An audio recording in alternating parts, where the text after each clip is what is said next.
There are two reasons that the hyper empath / highly sensitive person can come across as a narcissist. Whenever the hyper empath, the highly sensitive person shows up, they show up as a person who is telling the truth in a world of lies. And so the people who believe the lies will call the truth teller evil. The bad person, the person who doesn't want to keep the peace, calling out the elephant in the room that everyone likes to pretend to ignore. And then I show up and I'm just like, what's going on here? Why are we ignoring this here very large elephant? But later in life, I've realized, like, no, everyone sees this fucking elephant, but they're intentionally ignoring it because to discuss the elephant will be uncomfortable. And it makes me uncomfortable to not talk about the elephant. I was born right side up into a world that is upside down.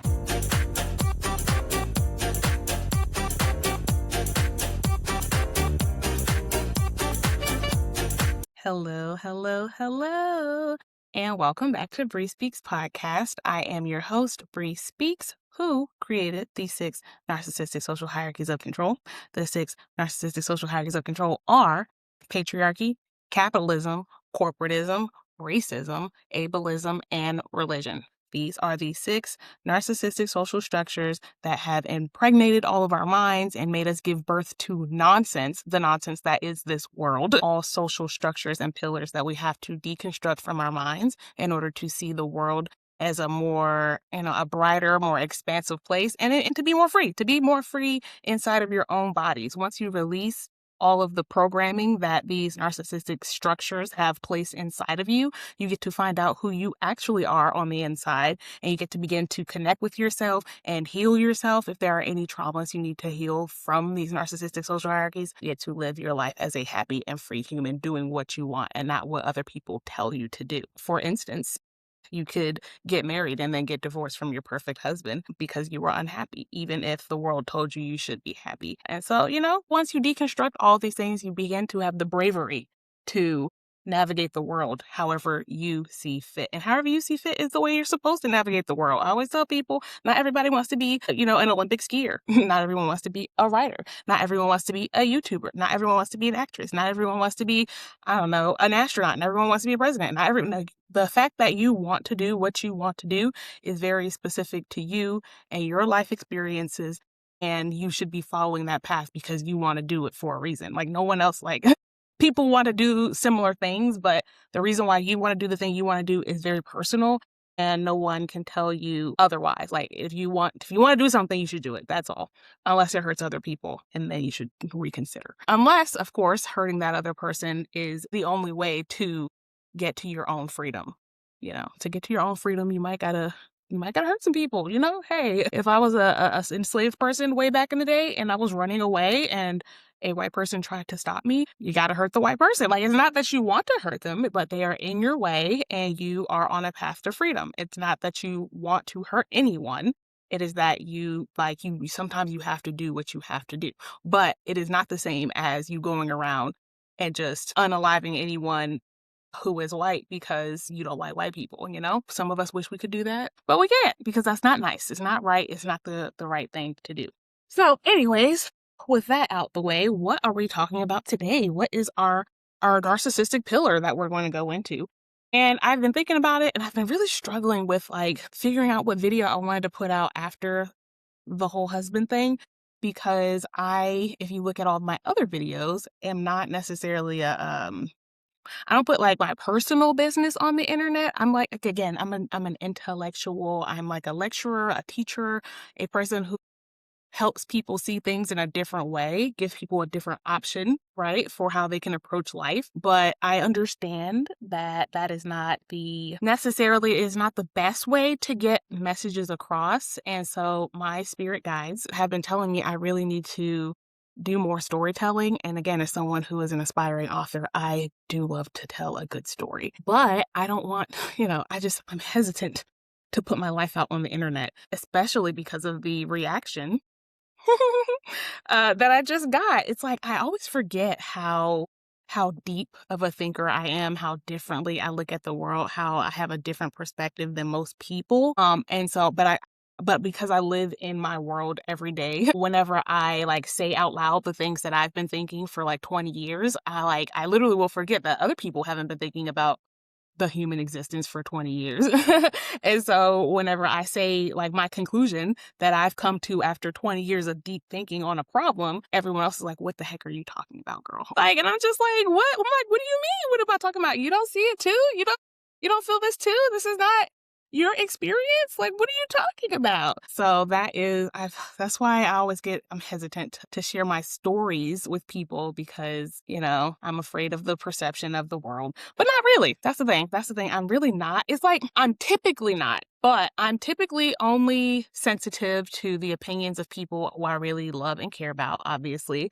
I've never been, well, not never. I have stopped being a person who cares about the perception of like people who just don't matter to me. I just what one of my girlfriends calls it the 3 Fs. If they're not financing you, effing you, or feeding you, feeding, financing, or in you, then then they don't matter. Like, they don't matter. Their opinions of you don't matter. Their thoughts about you don't matter. And like, I have been living my life that way for quite some time now. And so it's like, if you don't contribute to my life in any meaningful way, I just can't care about your opinion. And so I don't care about the internet's opinion for the most part. But, the last video where I talked about why I was divorcing my husband, like the first one, part 2 did much better. And I do feel like I was a little more clear with my explanation in part 2 because obviously I wasn't as emotional. I wasn't like in the thick of it. It was like after I had basically done everything. And so I was more able to easily articulate that marriage is a lot of work. Everyone knows it. And I'm just choosing to not do the work instead of doing the work and being unhappy, or not doing the work and then getting a divorce anyway because my partner's unhappy. You could always just walk away. Like, that is such a, so anyways, I said that in my second video, but I just don't understand how people don't see that. Like, I guess I wasn't very explicit in my first video. I was going through all the labor, but so everyone was like nitpicking which of the labors were like inappropriate or like not worth, like, it's just like everyone took just a little piece here, a little piece there, a little piece there, and then said, you're wrong for this, you're wrong for that, and you're wrong for this. But no one, I feel like, in the comment sections really put together every single thing that I was saying and understood. And I say no one, because I've got some wonderful empathic people on this channel who like saw me and they really understood me, and I so appreciate that. Like, just like y'all 10, just like the 10 of y'all who was like, nah, I get what she's saying. I was just like, shout out to you guys. Or do the Gen Z way, the Gen Z way, they like with their fingers like, I'm just like, that's so weird. You can tell who's a millennial and who's a Gen Z by how they do their hearts. This is a millennial heart. Anywho, so that is what prompted today's episode. Today's episode is going to be, which is a little bit different it's actually not one of my 6 pillars, but it is the opposite of narcissism. And how so the opposite of narcissism is a highly empathetic person.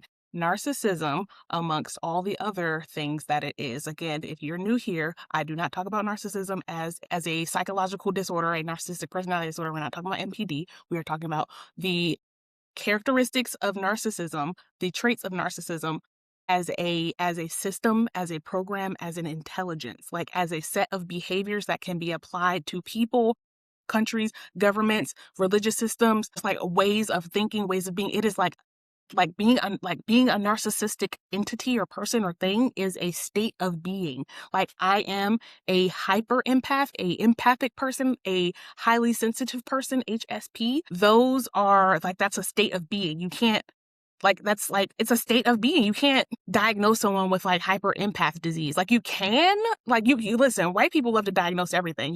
The Black people who didn't want to be slaves, they diagnosed them with like drapetomania and said, you're crazy because you don't want to be a slave. And they're diagnosing people today if you don't want to do outrageous and obnoxious amounts of work for very little to no pay, which is a slavery. But if people today are like not wanting to be enslaved by this capitalist, the narcissistic system that is capitalism, people will, the narcissistic systems begin diagnosing and saying, oh, well, you have pathological avoidance disorder, which is what I think they told me in the comments. Like, I'm like, y'all, I don't want to be enslaved by a 9-to-5, by a husband, by a parent, by a religious system. I don't want to have any sort of external force or mechanism being applied to my mind and my way of thinking and being and that way of thinking being forced upon me, being forced into my brain, being forced to believe, and then have to behave in the way that the system or the force is putting into my brain. Like, I hate that. I hate that. I hate that. I don't,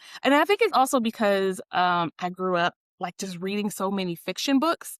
And so my mind's ability to think outside the box is phenomenal. And so I think when people are raised in these systems, they're raised in the patriarchy, saying that you have to grow up and get a husband if you're a woman, and you have to grow up and get a wife if you're a man, and have a kid and live happy ever after. Capitalism says you have to get a job, you have to get a 9 to 5, you have to make more money, more money, more money, more money, more money, more money, more money, more money. Capitalism says that you have to climb this ladder, you have to get more status, you have to get more position, you have to get more power, you accumulate more power, hoard more resources. Says you have to look a certain way, you have to be a certain way, your body has to show up a certain way, and if it doesn't show up in if your body and your mind doesn't show up a certain way, then you are a problem. And then obviously it's the same thing with religion. Religion says you have to think this way, you have to believe this, you have to, and if you even question how you believe, if you question what I'm telling you, then you are a bad person. So all these systems, they come with this, literally they come with a set of thoughts and beliefs that they give us from birth and say, here you go, here you go, here you go. And your mind, okay.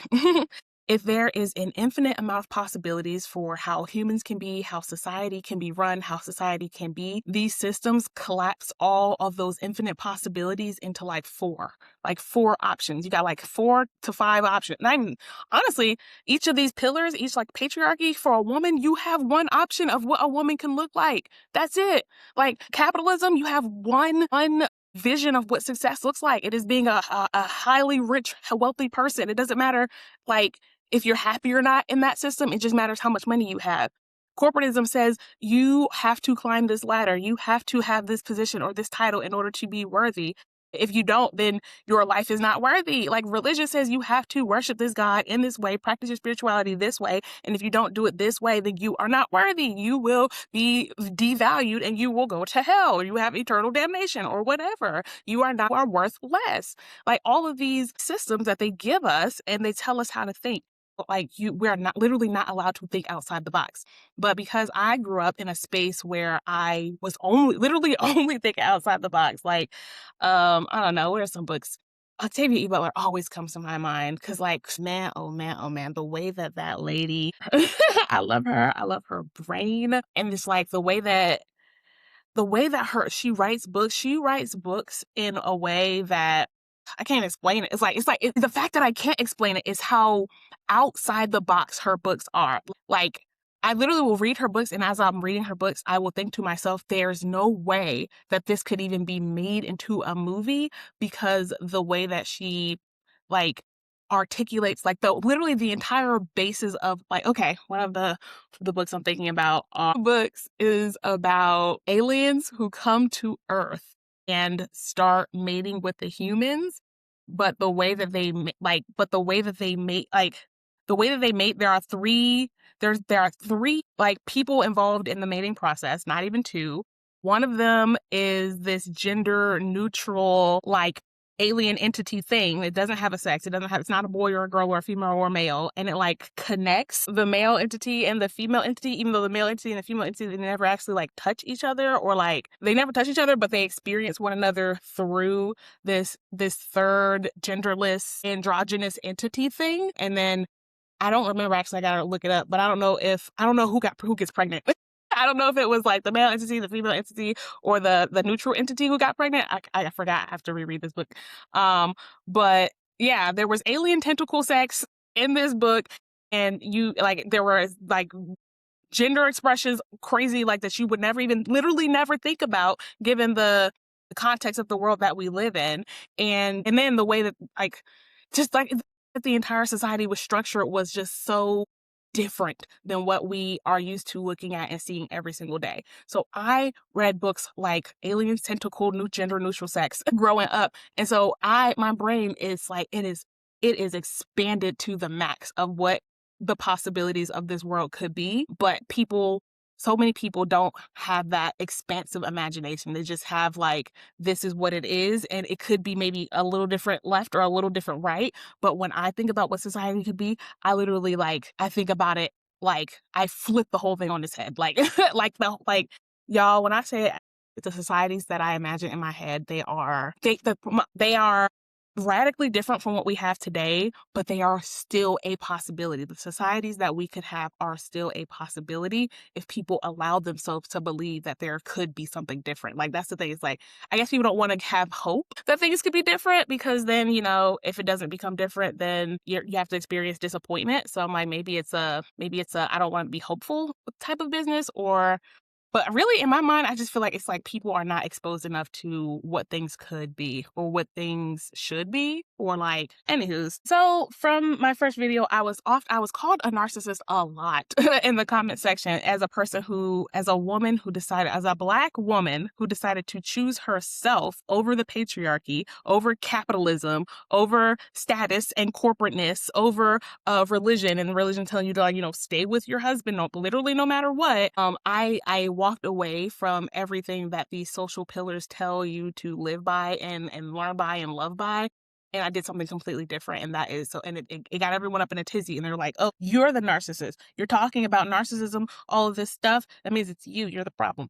And I'm just like, who the person who is okay, whenever you have a narcissist and a victim, always are going to, it's very easy for the narcissist to flip the story and make the victim look like the attacker, and make the attacker, the narcissist, look like the victim. And so, of course, I'm not saying that my husband was a narcissist. Absolutely not. He was, no. But I'm saying but I am the victim, if you will, of these narcissistic systems. And so by me walking away from the narcissistic systems and calling them out and saying that this is all crap, because everyone is trained to see the narcissistic system as good, as positive, as true, anyone who questions it or walks away from it or calls it out for being the bullshit that it is, they are then looked at as, you're the narcissist. You're being selfish. You're being evil. You're being mean. You're stupid. You think you're so smart and intellectual, but really you're a big fat dummy. Like, that's what the whole comment section for that video looked like. But I'm just sitting here like, no, you guys have got it all backwards. You guys have got it all wrong. And so I keep saying, so we're going to talk about it, but I want to talk about being a hyper empath, like being a HSP, a highly sensitive person, and how it can make people think that I am the narcissist. Because, I'm not gonna lie, and this is gonna make it sound more guilty than, like, this is gonna make it sound worse. But this is not the first time I've been called a narcissist. It's not the first time. But I do remember the first time I was called a narcissist, and it was from my narcissistic ex. I was telling him, like, hey, I feel like, maybe you are lacking. This is when I first started learning about narcissism. I was like, this sounds a whole lot like my baby father, who I was with at that time. And so I approached him with it, saying, emotional intelligence. Like, I got him a book of like how to learn about your emotions, and told him like, hey, I've been learning about this thing called narcissism, and there are some characteristics that I, feel like are things that I see in you. And then that was the first time I got called a narcissist, because of course he was like, no, maybe you're the narcissist. And I was just like, well, and then it took me back, because I literally, as someone who is a hyper empath, and this is how you know the difference between a hyper empath and a narcissist, although they sit on the same spectrum of extremes, and I feel like that is why people often confuse the two, because the spectrum is people, like, it's the spectrum of being connected to your emotions. On the spectrum of people who are connected to their emotions, on one end, there are your hyper empaths, such as myself, who are so connected to their emotions, where it's like every time we have an emotion or a feeling, we look at it, we analyze it, we are very self-aware. We are like the most self-aware people you will probably ever meet. Like, it's just like when you are in touch with your emotions, you become self-aware. You're like, okay, this thing makes me upset. This thing makes me happy. This thing makes me feel this way. This thing makes me feel that way. Like, that's like thing I have been called in my life, is like, wow, Bri, you are so self-aware. Like, every time I'm in a situation where I'm like, I don't know, like if I was like auditioning for something or trying out for something or presenting something and I was being judged, I would like do the thing. And then as soon as the thing was done, I'd be like, damn, I know I messed up here. I messed up here. I messed up here. I didn't do this right. I didn't do that right. And then all of my managers literally always just told me, oh my God, you're so self-aware. You're so self-aware. You're so self-aware. And they kept saying that. And I was just like, why do y'all keep telling me that? But I then later realized, especially as I met other coworkers, it's like they would do the thing, right? They would do the presentation or the tryout or whatever. And then after they were done, the manager would give them feedback, and they would be like, I don't feel like that's true. I didn't have that experience. Are you sure? I don't think your opinion is valid. It's like all of this deflection, all of this denial, all of this pushing away of criticism and critique, because that highlights for the non-self-aware or non-empathetic person, it highlights their inadequacies or their insecurities, like all the things they're trying to suppress and hide and shove down. It highlights it when you're giving them a narcissistic person feedback. Because most people, especially in corporate America, are white people who are disconnected from their emotions and their feelings and usually have some narcissistic tendencies, if not being a full-blown narcissist, period. Or like, since that is the most of corporate America, whenever my beautiful Black self would show up and have all of this like understanding of my own strengths and weaknesses, all of my managers would just be like, huh, wow, what a pleasant surprise, which is how I did so well in corporate America for 10 years. But because I was hyper empath in a place full of narcs, a place full of narcissists, evil, parasitic people, obviously I left corporate America because I was literally a fish, a guppy swimming in a pool of sharks. I was being eaten alive. And it was just like, it was either I become a shark myself or I just get out of this particular pool of fish. And I left. So I left. But anyways, so the hyper empath is highly connected to their own emotions, but the thing that I think other people don't talk about or realize or care about or feel like they want to fully recognize is not only are we deeply in touch with our own emotions, but we also are deeply in touch with everyone else's emotions. And it's like, and we feel other people's emotions. Like if you're watching this and you've ever been in a room and if you just walk in a room and you haven't heard anything from anyone, you haven't said anything to anybody, but you feel the vibes. If you are a vibe feeler of rooms, then you probably are an empathetic person. Empathy being, I feel other people's feelings. So because hyper empaths can not only feel their own emotions like deeply and intensely, but also feel the emotions of others deeply and intensely, it's a gift when it comes to pleasure. If someone is experiencing a lot of joy, I also will feel a lot of joy. I think they call them mirror neurons. There are mirror neurons that we have that some people have more of or stronger versions of than other people. But when they see other people having an emotional experience, their mirror neurons like activate, and then their body, they start having that same emotional experience. I'm like, I really wish everyone was this way. And I thought everyone was this way until recently, but I'm just like, I really wish everyone was this way, because when you can feel someone else's pain, you are just so much less likely to cause pain to people. And, again, Octavia E. Butler, my favorite author in the whole world, shout out to her. If you haven't read her books already, please do it.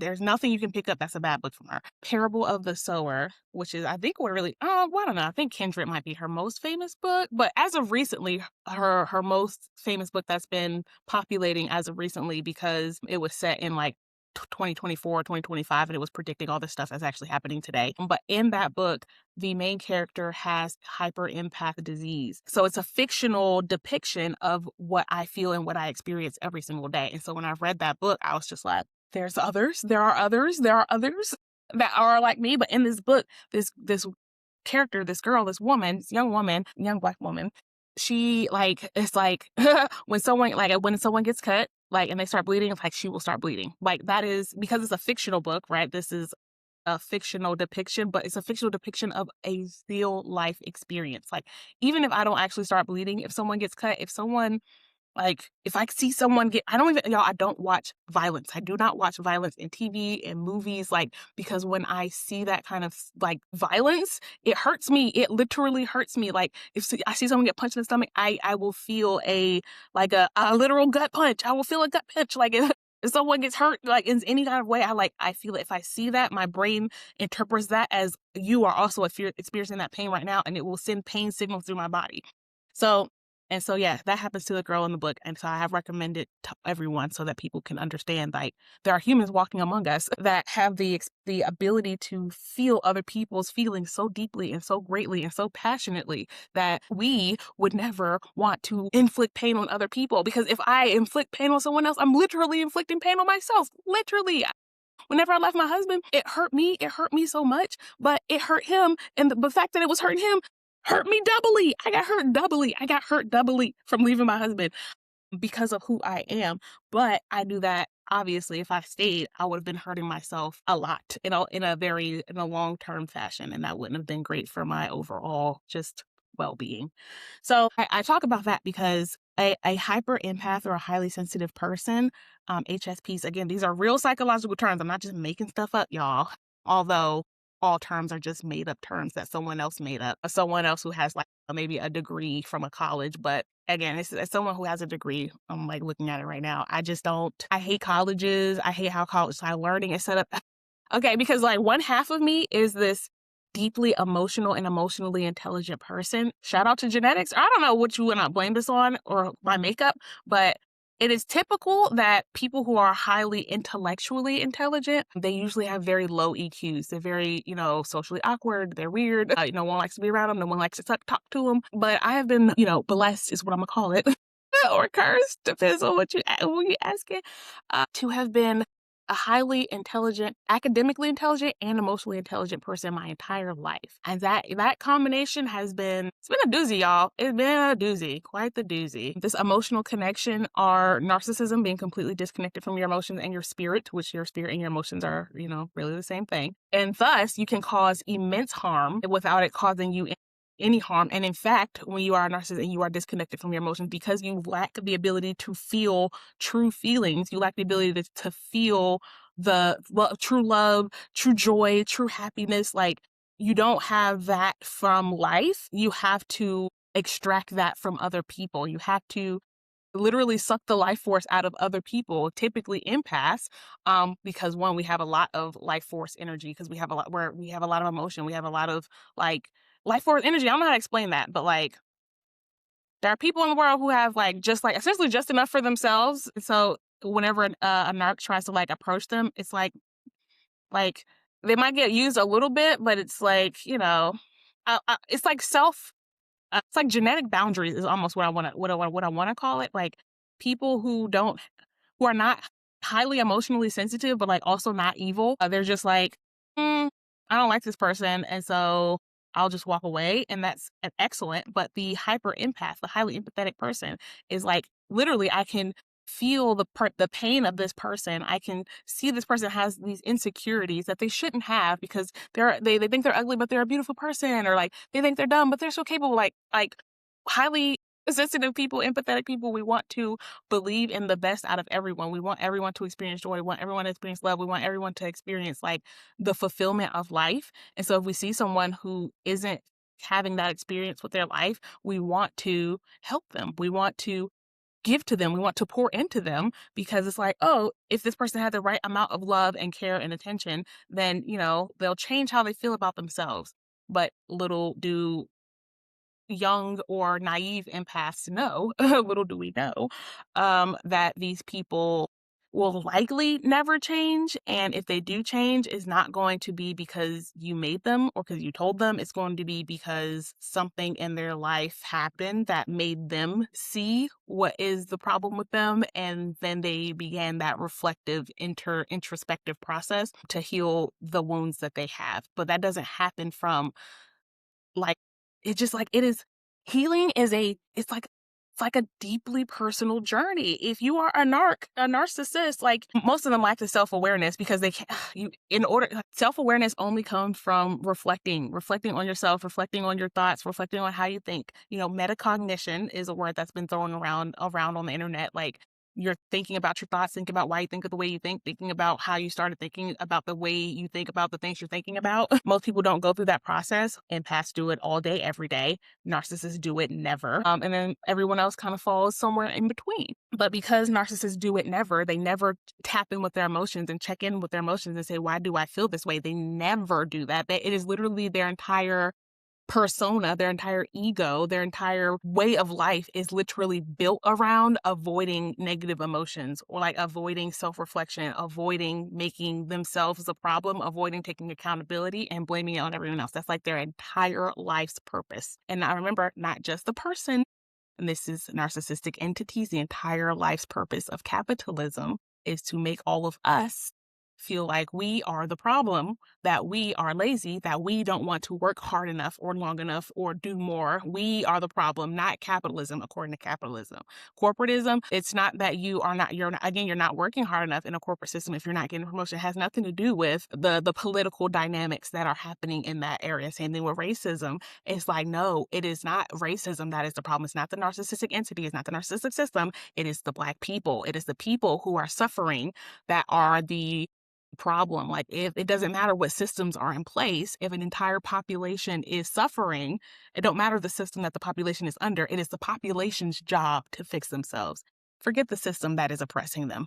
You have a job as an individual person or population to beat the system, to beat the narcissist. Yeah, it's not the fault that it's like a person who was born with a disability. It's not the system's fault that the system wasn't built for people who were born to take into account people who were born with disabilities, or take into account people who were born with just differently abled in different ways. I know I heard some disabled people say they don't like being called differently able, and I gotta respect it if that is like what they want. But I will say I do enjoy the term. I like differently abled because you're able to do things differently. It's not disabled makes it feel like you can't do something. And that's like, you just can't do it. And it's like, no, I just saw a girl doing her makeup with her feet the other day, and her makeup looked good. And I was like, she's not disabled. She's differently able. She does her makeup. She does everything with her feet instead of her hands because she didn't have no arms. But it's just like, that's just different. It's just different. It's just a different way of doing things. It's like there's more than one way to skin a cat. There is more than one way to live a life. Like that is my problem with all of these narcissistic entities with white people, because racism, hey, y'all are in there. It's like they all, like white people in general, feel like there's one way to live, and that one way is the right way. And that one right way is the white way. It is always the white way. The white way is the right way. That is like, in their mind, that is it. It's like there's one way. The same thing with religion. Y'all, I'm telling you, you can track all of this. It's like religion, Muslims, or Islam, Christianity, and Judaism, all of them, they all say there is one right way to do spirituality. There's one God. There's one God that you should worship, and there's one way you should worship him. And if you don't worship him that way, then you're doing it wrong. And I'm just like, that's evil and narcissistic and controlling and nasty. Like all humans across the globe have a different way of living, and that way works for them. And that's fine. Literally, like white people showed up, and they showed up and were like, hey, look at all these let's say Africa. Look at all these, people, they look different than us, and they're dressing different and they're acting different. So they're evil.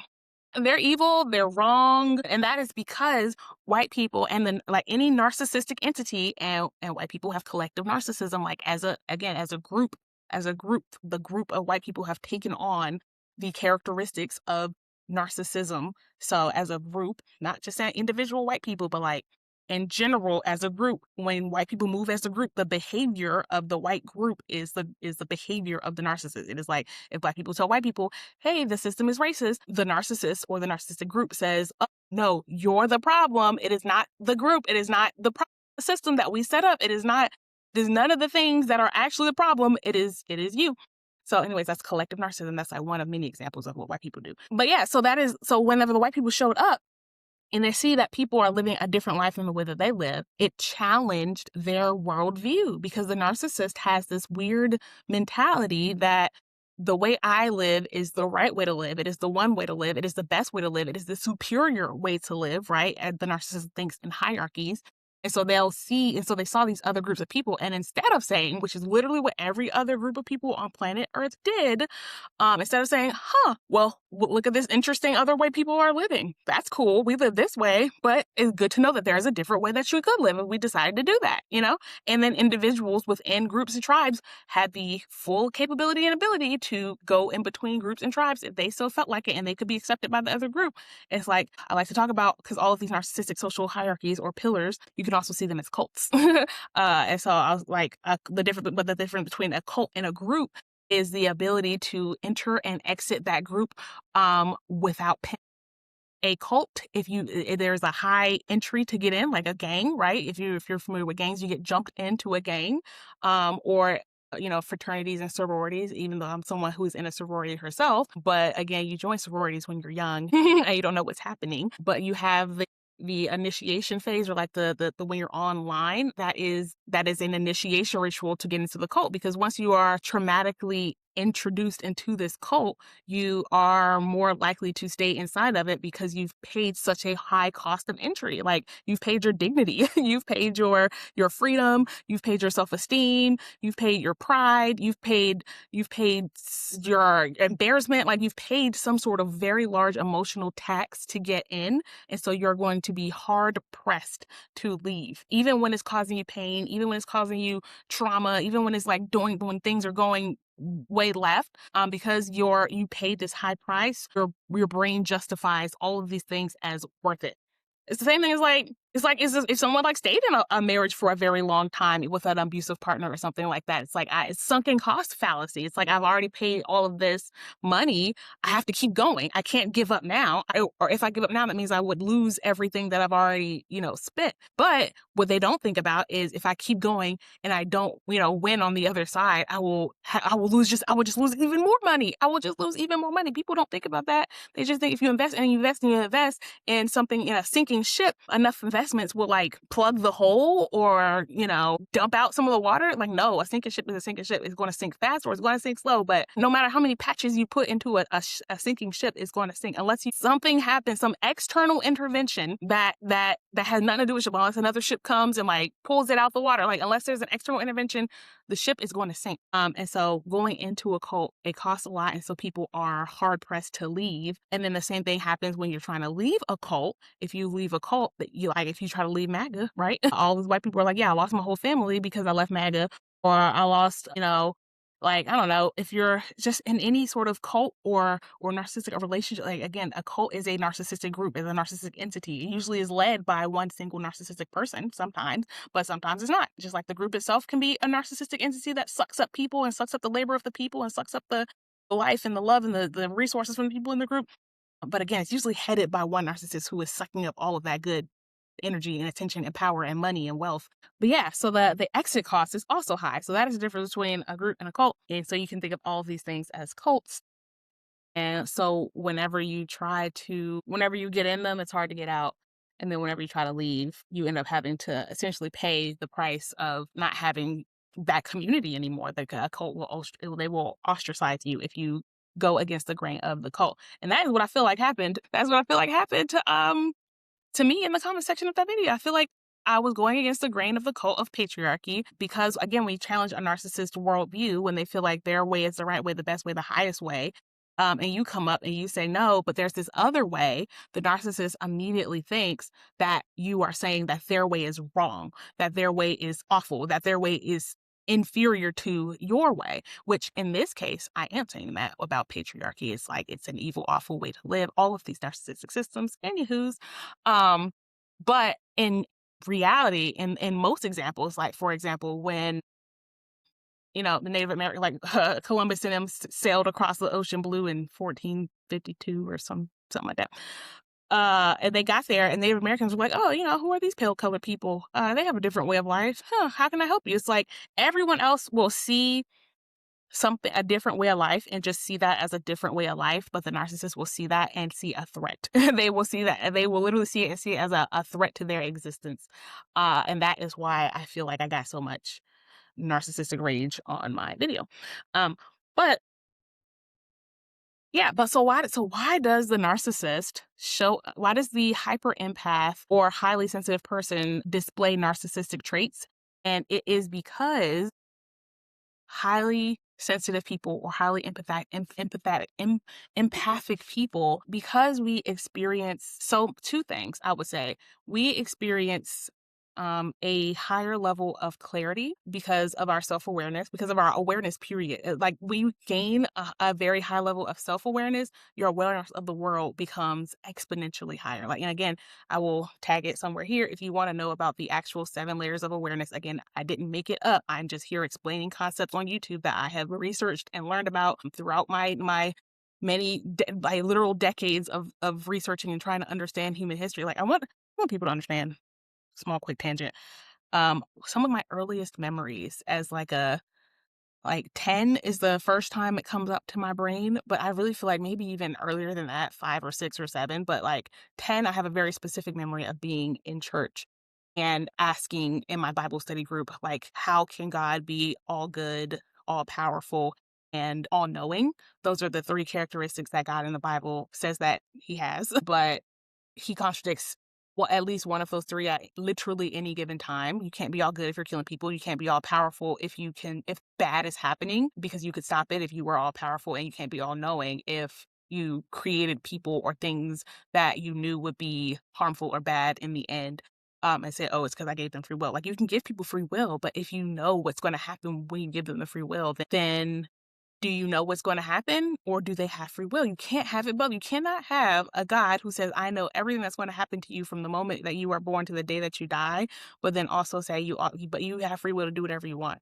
But I know exactly what you're going to choose. You don't know what I'm going to choose, because if you gave me free will, then you genuinely don't. So anyways, that was my earliest memory. At like 10 years old, I had that. And then I had that question in my head literally my entire life. And I'll never forget, I went to a philosophy class. I literally took philosophy classes in college because these questions were still deeply burning me and no one been able to answer it. Just for me to sit in my philosophy class, ask the same question, and my philosophy teacher say, give me a big old shoulder shrug. A big old shoulder shrug. I'm like, oh, what did he say? Oh, like basically it's like, that's for you to figure out, or like gave me some, some philosophical answer that was some philosophical non-answer that wasn't a real answer. But, I did appreciate my philosophy classes because it helped. They did help shape me and some of my thinking. But it also helped me understand that people don't know as much as they think they know. Not to say that I'm saying I know everything, but I do know a lot. And I just can't express it all at once, because when I have been studying something for 20, 25 years of my life, when I tell people my conclusions, they look at me like I'm crazy. So, stick around and learn things if you want to, or don't. It's up to you. Or it's up to you to believe what I'm telling you. My thing is, like, if I'm telling you something and it feels wrong, then don't take it. Walk away from my channel, never come back. But if you are listening and it feels right, don't devalidate that feeling just because some white institution told you, no, you shouldn't feel that way. Or like, oh, I never finished what I was saying about colleges. I hate colleges because they teach you things in silos. They teach you things in like these verticals that never intersect, that never touch each other. Like, you learn all this stuff about biology and life, and then you learn all this stuff about chemistry and like the materials, like material world, like the elements that make up matter. And then in another class, you learn about the things that go into life, biochemistry. But like, it's just like, there are so many things that like that. It's just like philosophy. You could take a religious studies class and a philosophy class, but there won't be there could be a class that intersects. But I understand that the deeper you go and the more specialized you become in something, the more you understand it. But there is this overwhelming essence of the world, especially Western institutions, of a lack of holistic clarity when it comes to any, like, just humanity. Like, that is like, just, I want to say any topic, but just like humanity. Humans are we are these whole creatures where everything in our body is connected to something else. Literally every if we want to get into connections, we're all connected. We're all connected. I'm connected to the bananas. You're connected to the roses. We're connected to the chimpanzees. We're connected to snails. We're connected to ocean slugs. Like, we're all so close. Like, not even just like genetically close together, but behaviorally, we're closer than you think. Like, it's just, we are all one. Everything is everything all at once, but people don't realize that, and people don't understand that, and they don't see the patterns. It's exhausting. And so I don't like to say I know everything, but when you understand God as the source of life, and you understand how God works as creator, then you do know everything. I don't know how to explain that because that's a terrible explanation, but you can know everything, because once you know one thing, you know everything when you really understand how the world works. Like, you understand that, a male and a female, when they come together, they reproduce and they create a new entity. That is true for all life everywhere, right? So I don't need to know like the behavior of a specific species to know that male plus female equals creation of new, right? But here's where people, I feel like, get not tripped up, but like where their limited thinking hurts them so much, because we'll see that male plus female equals creation, but we won't see that like experience plus experience makes creation. Okay, for instance, this channel, I experienced narcissism through my ex, right? I experienced corporatism through my corporate America job. I experienced capitalism through being a United States citizen. I experienced religion through growing up in the Bible Belt South. And so I experienced all these different things, but I experienced them like all in one being my body. And so all those experiences came together and they created this channel. I mean, I do public speaking. Like, I just like all of my experiences are coming together and then creating something new. And that's the same thing like with like when you go back to chemistry, if you look at the table of elements, right?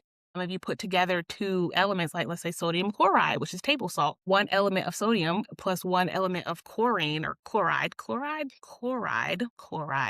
is the stuff in pools. But yeah, so if you bring together a sodium molecule and you bring together a chloride molecule, they make the positive charge that comes from the sodium and the negative charge that comes from the chloride. It's a masculine and a feminine energy, and they coming together, and then they create salt. They create something new.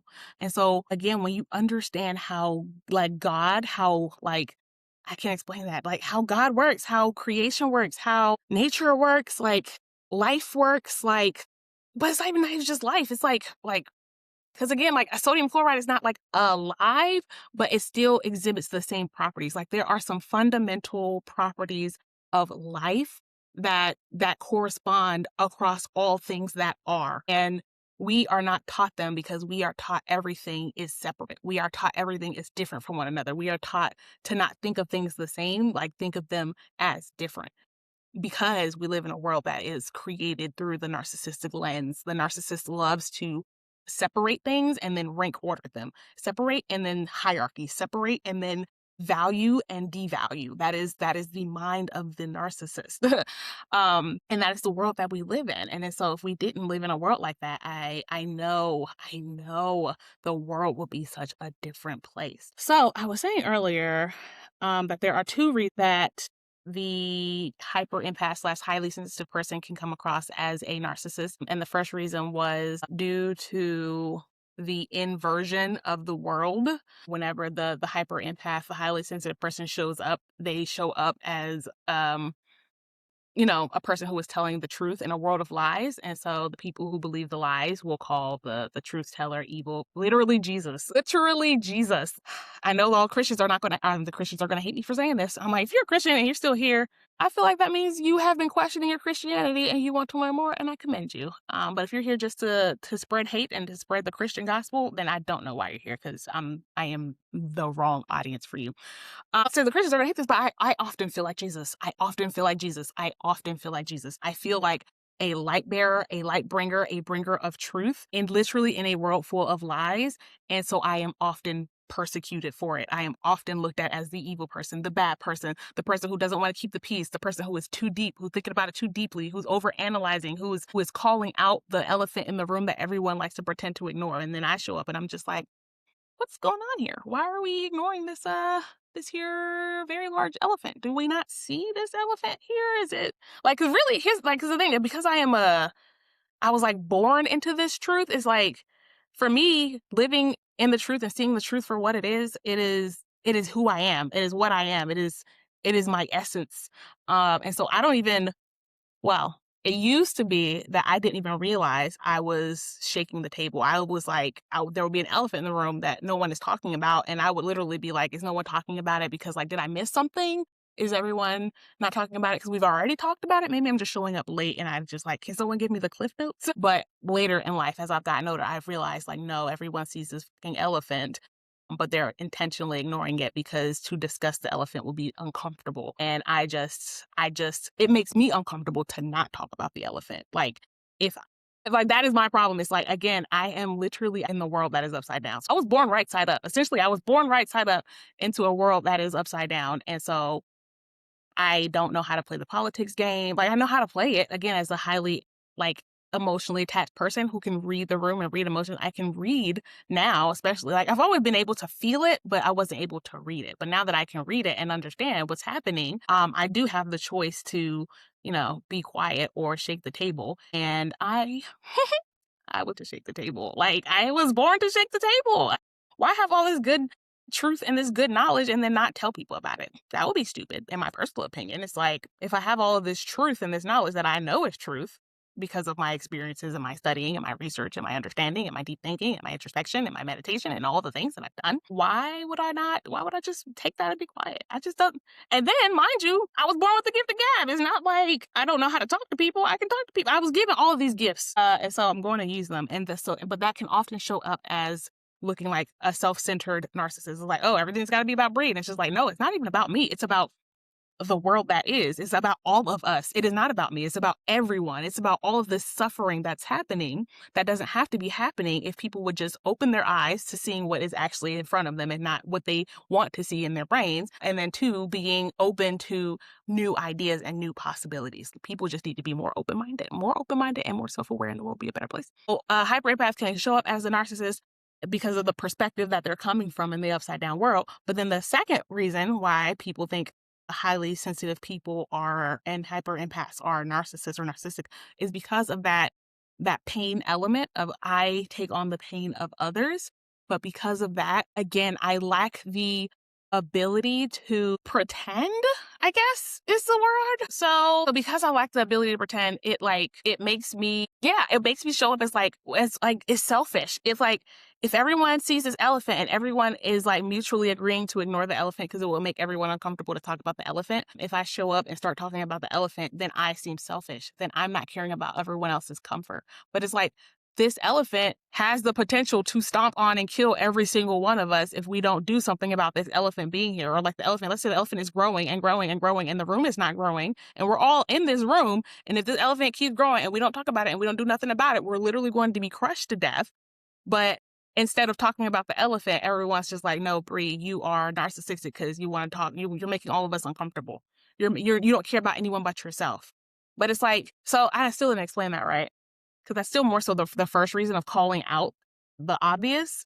But it's more like, it's like the fact that I take on the pain of everyone, the fact that I take on the pain of the world, the fact that I can see someone in pain and it causes me pain. I and other hyper empaths are quick to rip off a Band-Aid. We are quick to pull the trigger. We are quick to and again, y'all need to read that book, Parable of the Sower, because you will understand what I am saying. But if a good example in the book is someone got shot in the book, someone got pew-pewed or whatever the internet will allow me to say. The main character, who is this hyper empath, she is feeling shot too. She is like, I don't know if she was bleeding at this point, but she might have been. But the only way to stop the pain is for her to not be around it, or for that person to no longer be in pain. And so she was one of the quickest people to, when someone was bleeding and dying out, she's like, bow. It's like when everyone is in pain for the hyper empath, I am in pain too.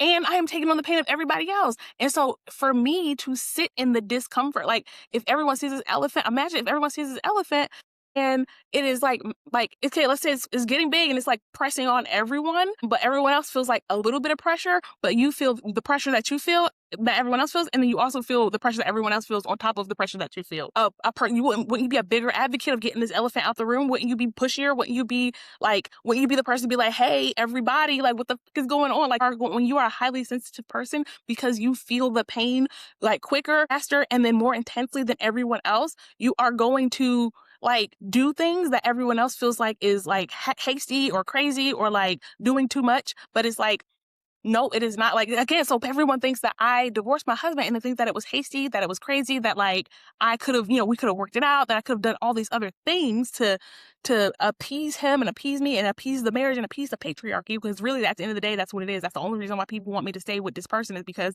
it is marriage, and they said he's a good person. He is a good person, but they're like, if you are with a good person, you should stay with them in this concept of marriage no matter what. It's just even if I'm in pain, and it's and that's to say I don't feel like he was feeling pain and I was taking on any pain that he was feeling in the relationship. But again, as a highly sensitive person, our emotions on their own with no one else's emotions are highly intense. They are very strong. And then mind you, I've got ADHD, and I'm not sure, I do feel like there is a correlation between ADHD or neurodivergence in general and HSPs or highly sensitive people or highly empathetic people. It's just like there's something about the neurodivergent person that makes them more like, people who have autism they're very sensitive to light, to noises, to touch, to like overstimulation. And that's because they're sensitive people. They have sensory sensitivities. So they cannot take the same amount of external stimuli that a different person could take because they are highly sensitive to like external, like physical stimuli.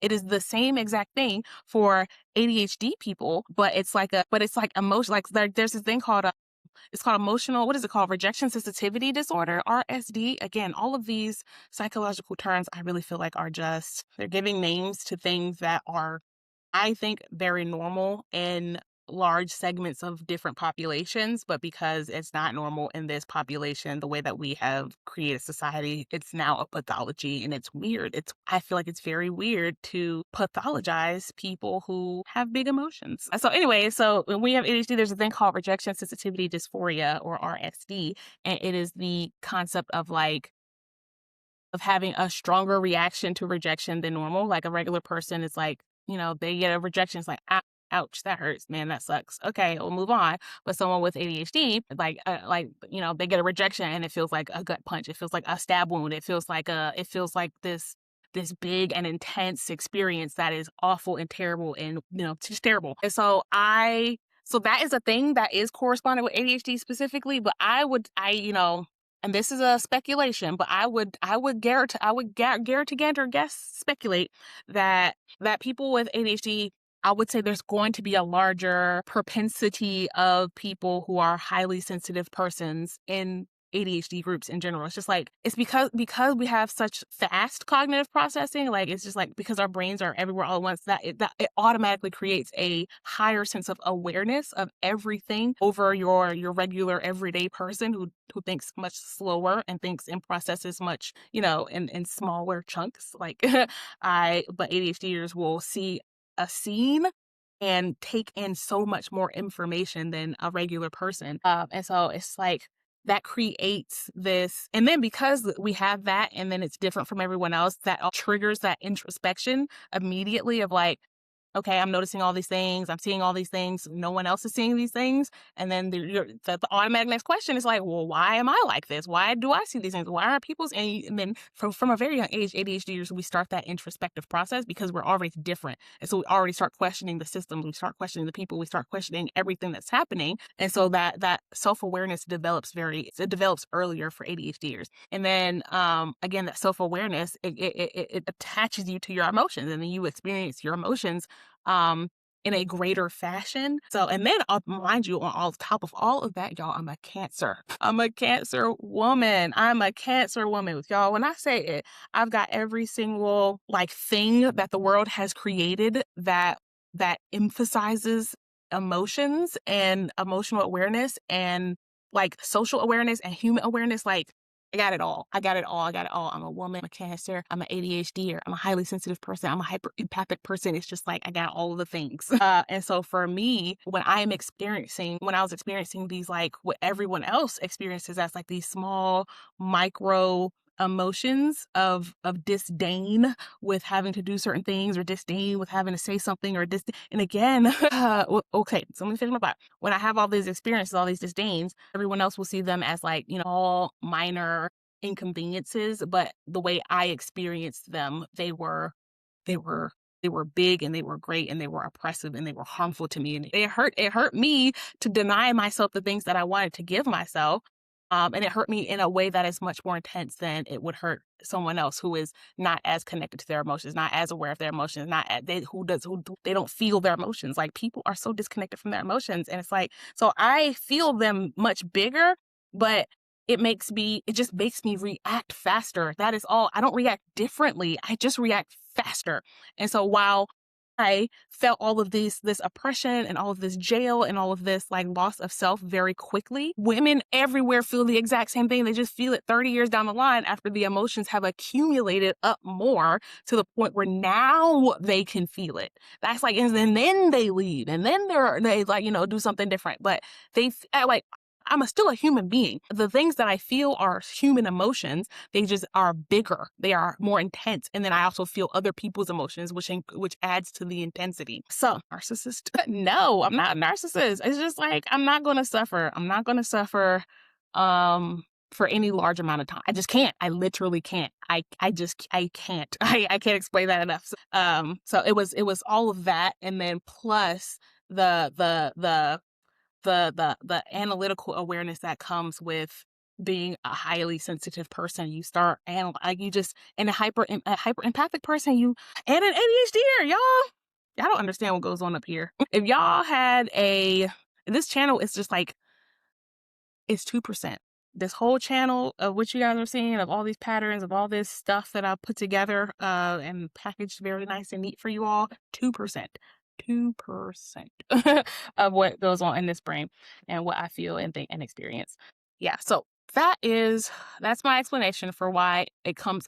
A person who is highly loving, caring, nurturing, and empathetic can come off as narcissistic because, we do have to choose ourselves. And we have to do it quickly and precisely. We have to do it quickly and precisely. Quickly to limit the pain of ourselves, precisely to limit the pain of others. Yeah. So I hope that, I hope this helped someone understand themselves better and understand that they're not alone when it comes to being a highly sensitive and empathetic person. I feel like empaths aren't talked about enough. And I think we need to talk about us more because truly, in my mind, the world honestly is set up. If I could bucket everyone into 3 buckets of people, they would be narcissists, like people who are disconnected from their emotions entirely and they are evil because of it. Hyper empaths who are deeply connected to their emotions. And then there's kind of everyone in the middle. So if everyone could start recognizing hyper empaths and highly sensitive people and if we could we know narcissists, right? I feel like we talk about, obviously we talk about narcissism a lot because it's that is the evil that is controlling the world. But we need to bring empaths and hyper empaths and highly sensitive people into the front because we are the solution. If I'm being honest, I feel like we are the solution because we have the ability, we have discernment. We are truth tellers and truth seers. We are light bringers, people who are hyper empaths and highly sensitive people. We a narcissist when we see one. We can, I am a literal walking lie detector. You can lie to me, but not for long. Not for long. If you can lie to me, you can lie to me. You can try, but it's I know none of you guys know the people in my life, but if you could meet anyone in my life and my family, they would be able to vouch for my seeing ability, my ability to see. And again, I do have a narcissistic baby father, so have I always been perfect at my seeing ability? Absolutely not. But I had my child when I was 18 years old.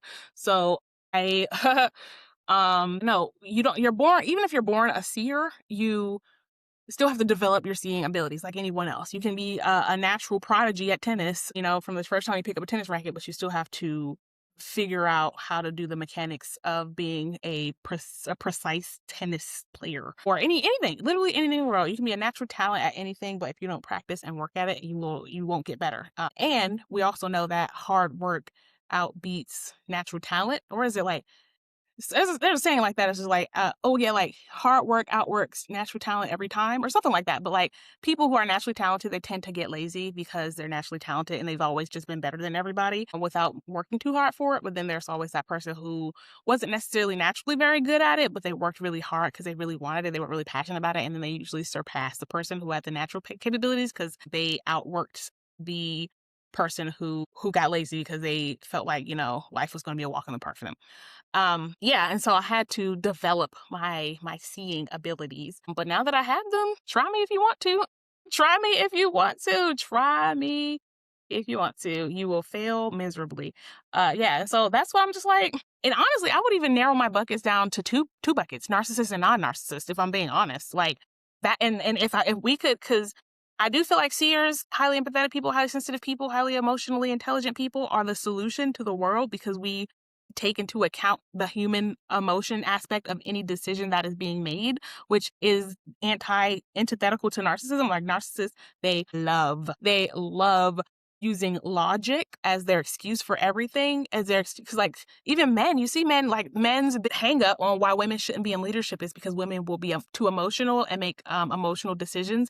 But that in and of itself is a narcissistic mentality. The fact that you feel like that all of human life should be run in a way that doesn't take into account the feelings of the people that have human life is fucking crazy, literally insane, nuts. Like, how we have created entire societies based on logic. Again, this is quote unquote logic because it is illogical to not think about how people will feel about a certain policy or institution or anything. Like, if you do not take into account how humans will feel when you do something to them, then you're not taking into account humans.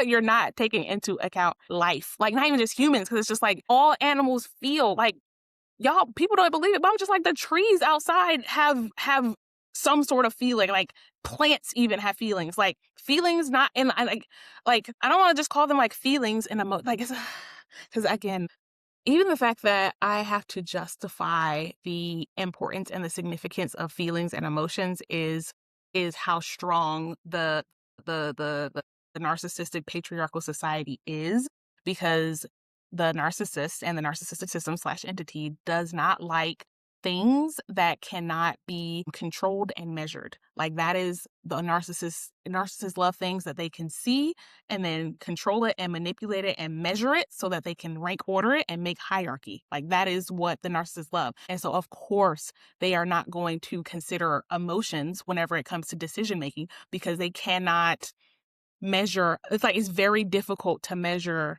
someone else's emotions. Like, I'm sitting here saying that my emotions are stronger than everyone else's and I feel them more intensely. I know this is true, just from experience. But, and I just, again, it's just like I feeling, it's just like, I know. It's like, it is because of my emotional intelligence and my emotional awareness. I think that's a very good marker to identify if I can feel more or less than other people, because I can, like, see a situation and I know what's happening immediately, versus someone else will see that. And they'll see it and they won't know what's happening. And I'll see it and I'll know what's happening because I can feel it, because I'm sensitive to feelings, to emotions, to energetic exchange. I'm very sensitive to energetic exchange, and it is real. And it's a real phenomenon that some people are more or less sensitive to energetic exchanges between humans. There's whole science around it, right? But that science, it's not easily seen and measurable. And so the narcissistic systems deny its credibility and its validity because it doesn't want people to think about their feelings as a thing that is worthy of praise, worthy of value, worthy of consideration, worthy of anything. Like, people, the narcissistic system has made us all devalue emotions because they've connected it to the feminine and they demonize the feminine. And so, of course, emotions are going to be like this evil, demonic, useless thing, because they're associated with the feminine, which they did that all on purpose. Because if people are disconnected from their emotions, they will not be self-aware. If they're not self-aware, they won't know what is making them have issues. And if they don't know what's making them have issues, they are very easily controlled and manipulated and told what to do. It's like, if you are feeling sad, but you don't know why you're sad, and someone says, I know why you're sad. Here's the problem. And then hit $99.99, you can have the solution. I've got it for you. That's the state they want us in. They want us all to be in a state of like misery and discomfort, but not have the time to digest why that is, to dig into why that is, and then so that they can come and give us the solution to our problems. But if everyone actually had the time to think and introspect and figure out what's wrong with them, and they did it for 20 years, they would not quickly at all, figure out that the problem are these narcissistic systems. Like, these are the reasons why everyone is so sad. Like, we know that everyone wants community, everyone wants food, everyone wants shelter, everyone wants water, clean water. Like, we know what humans want and need, but instead of us having that, we put these systems around it that don't really facilitate those things. And then And then we try to figure out, well, what else could be the problem with us? It's like the problem is, it's the obvious problem, but you don't want to call it the obvious problem because like, it just can't be that. It can't be that we are living in an unnatural way. It can't be that we don't have access to food and water that we can just go outside and get ourselves. The fact that we have to go to these jobs every day for 8 hours straight just to get some money so that we can then go to the grocery store to pay for food instead of it just growing out the ground like it used to and us going outside to pick it and eat it. No, it's not that. It's got to be something else. So it's like capitalism doesn't want you to look at it with a critical eye. Corporatism doesn't want you to look at it from a critical eye. Patriarchy doesn't want you to look at it with a critical eye. Religion doesn't want you to look at it with a critical eye, because if you looked at it with like racism, white people doesn't want you to look at it with a critical eye, because if you looked at it with a critical eye, you would see it for the bullshit that it is, and then you would want to overthrow the government, like me.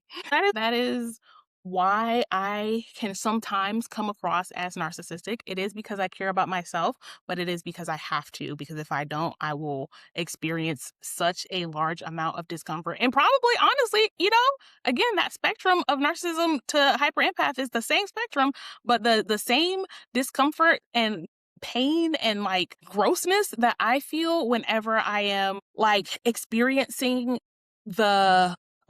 whenever I know the truth and I'm experiencing a lie, or I'm performing a lie, or I'm like putting myself in this place that is not true to who I am, that pain and that discomfort that causes me to do what other people would call hasty or radical things, I feel like that pain is the same pain that the narcissist feels whenever they are forced to live in the truth. Like the narcissist lives in lies and performance all day.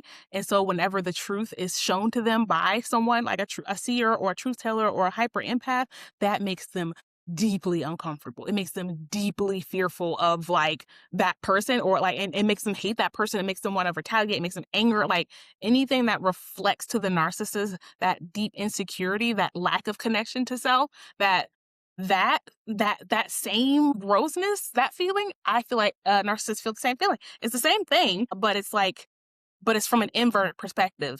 We live in empaths lives in the truth, and lies make us uncomfortable, while a narcissist lives in lies and the truth makes them uncomfortable, but the discomfort is the same feeling. So it's going like, again, if you don't have a very clear picture of both sides, whenever it shows up, the empath is going to look like the narcissist, and the narcissist is going to look like the good person, or the empath, or like the person who's like, they're being so kind and considerate of everybody. But it's like, no, we are.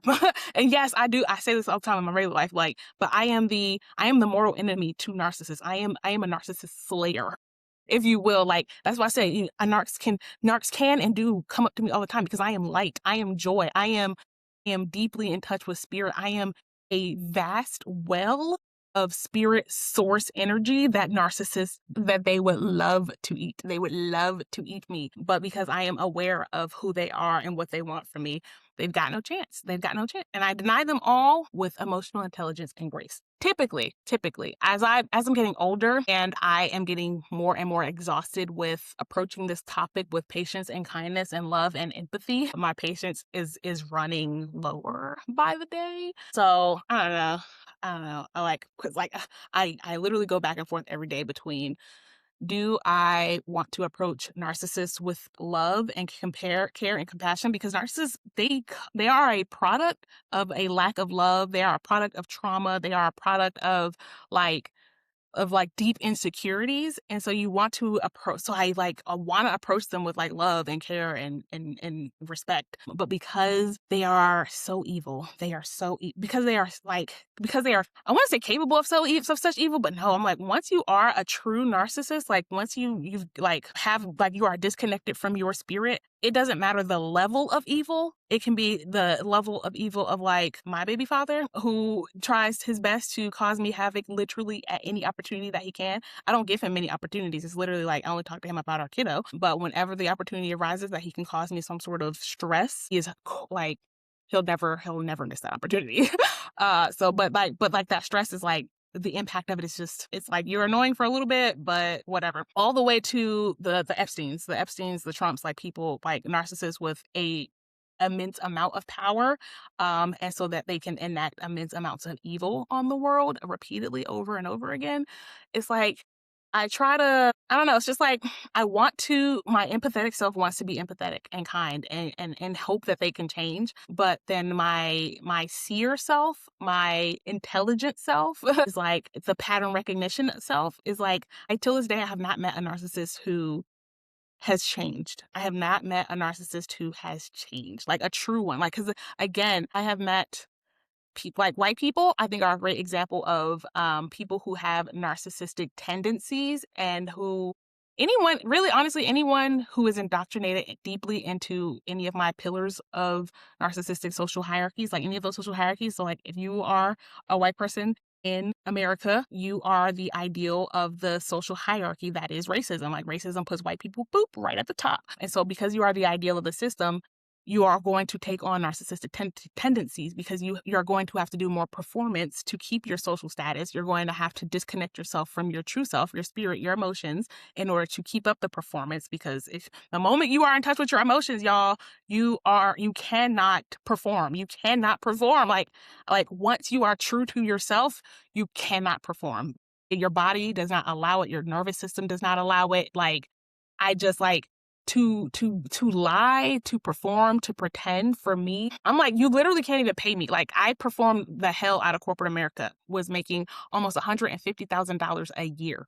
But you cannot pay me to perform for the rest of my life. I just cannot do it. My body physically will not allow me to. Like, because again, I am feeling every day when I put on this, every day I felt like I'm just like, even the way I used to dress even the way you dress for work, it is a costume. Suits, I don't like a pantsuit, I don't like a skirt, I don't like business casual, I don't like business, like this is my dress. Like my dress is, first of all, cute. But like I can never wear this to work. But this is what I consider a very cute outfit. I love what I'm wearing. I feel very happy in it. I feel very comfortable. It's bright. I love a good bright color. It's like a neon. I love a good neon. You know, it's shapely. It's stretchy. It's comfortable. I love things that are like, elastic because I don't like to feel constrained in my clothes. So I like, I like a loose dress, a nice tights, like anything that is stretchy, elastic, or flowy, brightly colored makes me very happy. But in corporate America, wearing things that are stretchy, elastic, sometimes flowy is okay, but like neon pink at work, not in that beige gray office. So it's like, so every time I even put on the clothes to go into my job, it was for me, I was performing. And I was doing it every single day. And it's like when you're being yourself takes no energy. And not only does it take no energy, it creates energy. When you are doing something you love and you're doing something you love deeply and passionately, you can do it forever. Like I love talking to people. I love healing people. I love helping people. I love like getting people to be more in touch with their true self, their emotions, their spirit. And so that is why I have been able to sit here and talk for an hour and a half straight, basically nonstop, because it's like, it's like I'm pulling from spirit. Spirit is vast and immense and infinite and endless. And so spirit will feed me the things that she that it wants me to know, and give to you guys. And again, the knowledge is so vast. It's never ending. And then the combinations of knowledge, because I can talk about like patriarchy and racism today, but then tomorrow I can talk about religion and ableism if I felt like it, and how those two things are parallel. And then I could talk about ableism and racism, or ableism and patriarchy, or ableism and corporatism, or racism and corporatism. Like any of those combinations, even any one of those things is a whole idea on its own. But again, when you bring two entities together, it will always create something new. And so that is like, you can do that an infinite amount of time and create an infinite amount of newness. Like that is how God works. There is an infinite amount of, okay. Yeah. And so that is that. I really wanted to take the time to explain, not to say myself, because I don't gotta justify myself to nobody, but the whole point of me getting on this here internet is to find other people like myself. It is to help people understand who they are, and hopefully they can relate to me. Because like I said, when I read that book, Parable of the Solar Box, Sylvia E. Butler, highly recommended, it changed my life in deep and profound ways. But in one of those ways was to let me know that there are other people who feel like I feel deeply like I feel. And that has given me the courage to start talking about it. And then hopefully that gives other people the courage to start talking about it. And then we start meeting each other and relating with each other. And then we can take down the narcissistic entities of the world, Because yeah, it's just like, again, narcissists are evil. and because they don't care about how anyone feels but themselves. But hyper empaths, we are not evil, but we can be ruthless if it means stopping the pain and suffering of everyone else and of ourselves, but like of everyone else, because we have such a deep love, a deep care for people and humanity. So that is all. I want all empaths, highly sensitive people, hyper empaths to gather, start talking to one another, start digging deep into this world so we can start waking up everybody else and then hopefully lead the charge. I've been thinking about that. It's just like, man, if this entire world was built off of was led by people who are only hyper empaths, like if we had a world led by people who could feel pain of everyone, the world would be a better place. The world would be a better place. Tell me it wouldn't be. Tell me it wouldn't be. Tell me if every single country on this planet was led by a person who had to feel the pain of every little bit of pain that they caused. Imagine.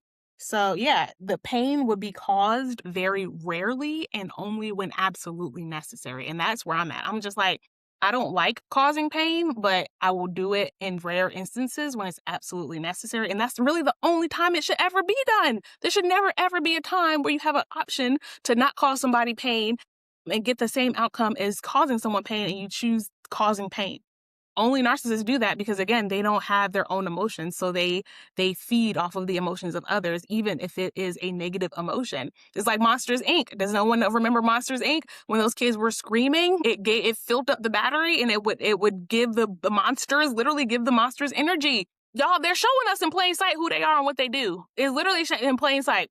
But when the monsters took over and learned you can get the same energy from joy, from love, from laughter, from child laughter, that also gave them energy. That's just like, it's a different way of getting things done. One is evil and one is not.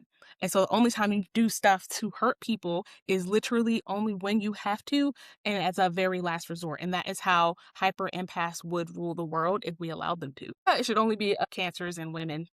Cancers and women should be the only people running the world because then all the men are going to come like, oh my God, what about the evil women? There are evil narcissistic witches of women. Okay. Kristi Noem, any woman in the Trump administration right now, all of them, they're on the narcissistic side. Like if I told you, if I had my 2 buckets of narcissists and non-narcissists, this is a bucket that needs to be defeated permanently and swiftly. So all my hyper empaths, highly sensitive people, please gather around. We've got work to do. Thank you for listening to this very long episode. I hope it was helpful to somebody. I hope to bring together all the HSPs and hyper empaths and deep thinkers so that we can take over the world and, add some logic and emotion, some real logic and some real human emotion and intelligence into the society that is the world we live in. If you enjoyed my content or if you learned anything today, I am accepting. You can always send me money to my Cash App at Bri Speaks 2. That is the number 2. And I am turning off my GoFundMe because I think it gives the wrong impression. I like my Cash App because it's like, again, Cash App is like, literally, if you like my content, if you learn something and you want to support me, feel free to send me some, cash donations. And, eventually I'm going to set up my members only and because I got stuff I want to talk about, but I do only want it to get to the people who truly want to hear it because after my husband video, it's like so much of the world is not ready for what I have to say. And I know that. And so to save myself heartache, headache, time, energy, I'm just going to try and limit it to people who are truly invested in hearing what I have to say. And that's okay. That's fine. I would rather talk to a small amount of people who actually care than to talk to the world and then be met with the people who persecuted Jesus. I just would rather not. I know Jesus died on the cross. And would I be willing to die for humanity if it meant that humanity would be better? Sure, I would. I'd give my life for humanity. Get Jesus. I get it. But if I can avoid being placed on a cross and yelled at for all of eternity, I think I'd like to avoid it. I'd like to avoid it personally. I don't want. Yeah, and then for them to have a false religion built after him, that was the biggest. God was like, Jesus was like, I don't like anything y'all are doing. I don't like all this religious worshiping. I don't like any of this. Don't do this. You should help the sick, help the poor, help women, love your neighbor the way you love yourself, all these things. And don't worship, kings and queens and false gods. All right. And then they killed him and then said, you know what? He was a great guy. We should make an entire religion after him that worships this God and diminishes women and poor people and pretend like we're not. So pretend like we're going to take all the stuff he said. And then we're going to not do it and then tell everyone else not to do it and then say that it was Jesus who told us to do this. So yeah, I would rather not be persecuted personally. I'd rather not be, but I do understand that it does come with the job. So I know it's going to happen. I'm prepared for it to happen, but I would like to minimize the harm to myself as much as possible. And so that will come in the form of paywalls. That will come in the form of paywalls because unfortunately you can't can't give everyone nice things because I don't know how to handle it. All right, that is it. Thank you for listening. If you enjoy it, please do send a donation. I am going to get rid of my GoFundMe because the ignorant people took that as she is not independent. She is begging for money on the internet. She has no income for herself. She has no savings. She has no investment portfolio. Again, I was in corporate America in healthcare as a business. Literally, I ran hospitals. I helped to run hospitals, multi-billion-dollar hospitals for a living. I don't make a lot of y'all think I'm dumb. And that's the problem. I don't like people who think I'm dumb. I have spent too much time in my life learning and being a curious person to have someone get on this internet and call me dumb. All right. I hope you enjoy, and I will see you next time. Bye-bye.